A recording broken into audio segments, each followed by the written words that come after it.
నిజామాబాద్ జిల్లా బోధన్ మున్సిపాలిటీలో మంగళవారం నిర్వహించిన మున్సిపల్ కార్పొరేషన్ సభ్యుల ఎన్నికలు రాజకీయ ఉద్రిక్తతల నడుమ ముగిశాయి. ఎన్నికల ప్రక్రియ ప్రారంభానికి ముందే బీజేపీ ఎంఐఎం కౌన్సిలర్లు తీవ్ర అభ్యంతరం వ్యక్తం చేస్తూ ఎన్నికలను బహిష్కరించారు.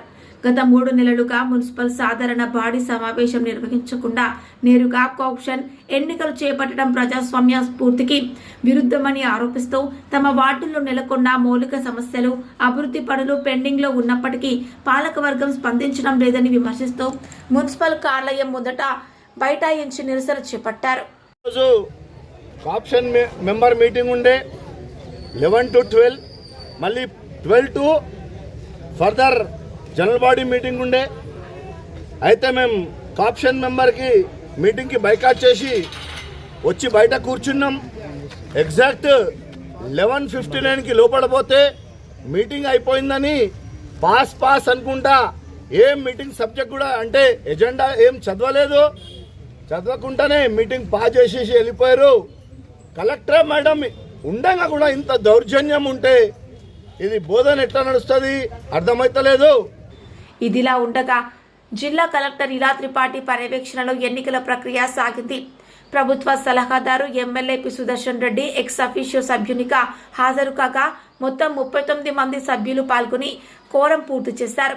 4 కార్పొరేషన్ సభ్యుల పదవులకు 35 దరఖాస్తులు రావడంతో ప్రతిపాదిత అభ్యర్థుల పేర్లను చదివి చేతులు ఎత్తే విధానంలో ఓటింగ్ నిర్వహించారు. మెజార్టీ సభ్యుల మద్దతుతో దండు సంగ్రామ్, మాసుల లక్ష్మి, మహమ్మద్ ఇమ్రాన్, రఫియా బేగం కార్పొరేషన్ సభ్యులుగా ఎన్నికైనట్లుగా అధ్యక్ష కార్యదర్శి జాదవ్ కృష్ణ ప్రకటించారు. ఎన్నికల ప్రక్రియ కొనసాగుతున్న సమయంలో 12 మంది ఎంఐఎం కౌన్సిలర్లు సమావేశాన్ని బహిష్కరిస్తున్నట్లుగా ప్రకటించి బయటకు వెళ్లగా మిగిలిన సభ్యులతో ఎన్నికను పూర్తి చేశారు. అనంతరం నూతనంగా ఎన్నికైన కార్పొరేషన్ సభ్యులకు నియామక పత్రాలు అందజేశారు. కార్యక్రమంలో అదనపు collector V Bhujangarao, RDO Vijayalakshmi, municipal commissioner Jadhav Krishna, tahsildar Vithal, పలువురు కౌన్సిలర్లు పాల్గొన్నారు.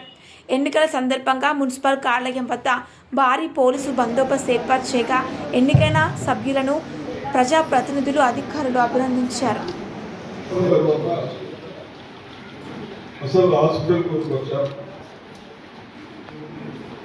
హాస్పిటల్లో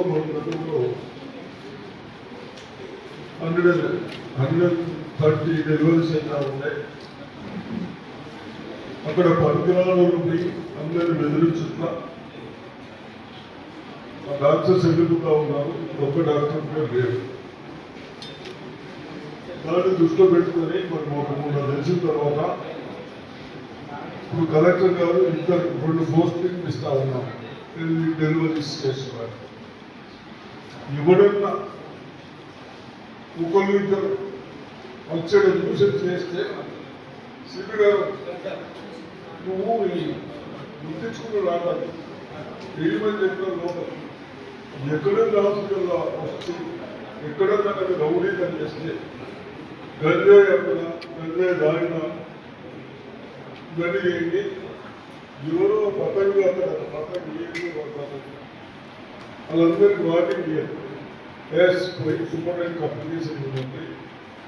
డాక్టర్ బాగానే విజిట్ చేయండి చేసుకుంటే గట్టి. ఎందుకంటే అందరూ డాక్టర్లు పెట్టుకుని ఇంత హాస్పిటల్ పెట్టుకుని చేసే వాళ్ళని ఇబ్బంది పెడితే కష్టమైతే అవుతుంది. కాబట్టి వాళ్ళకి ఏముంది డాక్టర్స్ వాళ్ళు వస్తూ ఉన్నారు, డ్యూటీ చేస్తున్న వాళ్ళని పని చేయిస్తలేమా అందరూ ఇబ్బంది అవుతూ ఉంటుంది.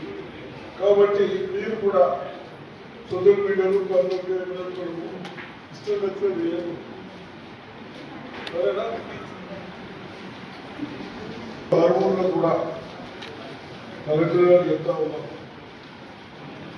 రూమ్స్ ఉన్నాయి, బిఐపీ రూమ్స్ కనుక 6,000 7,000 ఛార్జెస్ చేసుకొని పరాసెంట్ ఫ్యామిలీస్ పోయినా ఉంది. మెడిసిన్స్ ట్రీట్మెంట్ ఉంటుంది కాబట్టి అక్కడ 8 బెడ్స్ ఉంటే 7-8 బెడ్స్ ప్రతిరోజు బెడ్స్ కంపల్సరీ అవుతారు. మన దగ్గర కూడా మరి ఎన్ని బెడ్స్ ఉన్నాయో అది చేస్తే మీరు అందరు కూర్చొని మాట్లాడుకోండి. మాట్లాడిన అక్కడ మనం ప్రజలకు సౌకర్యం వెళ్ళదు. నిజామాబాద్ ప్రతి దానికి పోవడం ప్రైవేట్ హాస్పిటల్ పోయే బదులు ఇక్కడ మంచి డాక్టర్స్ కాదు ఇంకా ట్రీట్మెంట్ చేయాలంటే అవసరం అయితే వాళ్ళతో మాట్లాడాల్సి ప్రైవేట్ కూడా చేయొచ్చు కానీ అది కొద్దిగా వేరే టైప్ వస్తుంది కాబట్టి మీరు మన డాక్టర్లే మంచిగా చదువుకున్న డాక్టర్లు అనుభవం ఉన్న వాళ్ళు వాళ్ళని యూజ్ చేసుకోవాలి. वार्ड नंबर 8 मैं रजिया नानू वार्ड नंबर 8 की काउंसलर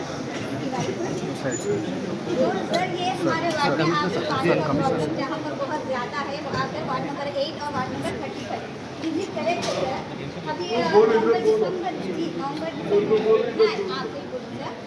आप हमारे रिस्पेक्टेड एमएलए सर है तो आपको ही पहले बोलते ना तो ये जो है ना सर ये वार्ड नंबर 35 नहीं सर वार्ड नंबर 35 में मार्च में जबकि फर्स्ट वीक ఏదైతే మున్సిపల్ ఎన్నికలు ముగిసిన తర్వాత మరి రెండో మీటింగ్ పెట్టినటువంటి ఈరోజు మరి 12 గంటలకు మరి ఈరోజు సమావేశం పెడుతున్నటువంటి కమిషనర్ గారు ఈరోజు తప్పించుకొని పారిపోయిన పరిస్థితి కనబడతా ఉంది. ముఖ్యంగా సమస్యల విషయంలో ప్రజాప్రతినిధులు ఎన్నికైన కౌన్సిలర్లు అడుగుతూ ఉంటే ఎమ్మెల్యే గారిని అడుగుతూ ఉంటే ఫండు లేదని చెప్తా ఉన్నారు. ముఖ్యంగా ఇంకో విషయం మీరు ఎంపీ గారిని అడుగుమని ఎందుకు చెప్తారు? మీరు ఎంపీ గారికి ఏం అవసరం ఇక్కడ అడగడానికి?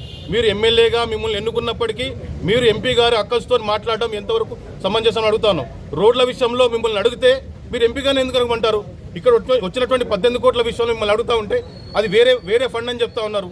మరి ఫండ్ రిలీజ్ చేసే ఆలోచన ఉందా లేదా? మీ రేంజ్ రోవర్కి 40 లక్షలు పెట్టుకునే మీకున్నప్పుడు మరి బోధన్ మున్సిపాలిటీకి 18 కోట్ల రూపాయలు బ్యాంకు ద్వారా తీసుకోవడం తప్పేముందని చెప్పేసి ఈరోజు ప్రశ్నిస్తూ ఉన్నాం. భారతీయ జనతా పార్టీ మిమ్మల్ని సూటిగా ప్రశ్నిస్తూ ఉంది. ఈరోజు 12 గంటలకు పెట్టవలసిన సమావేశం ఎందుకు పెడతలేరు?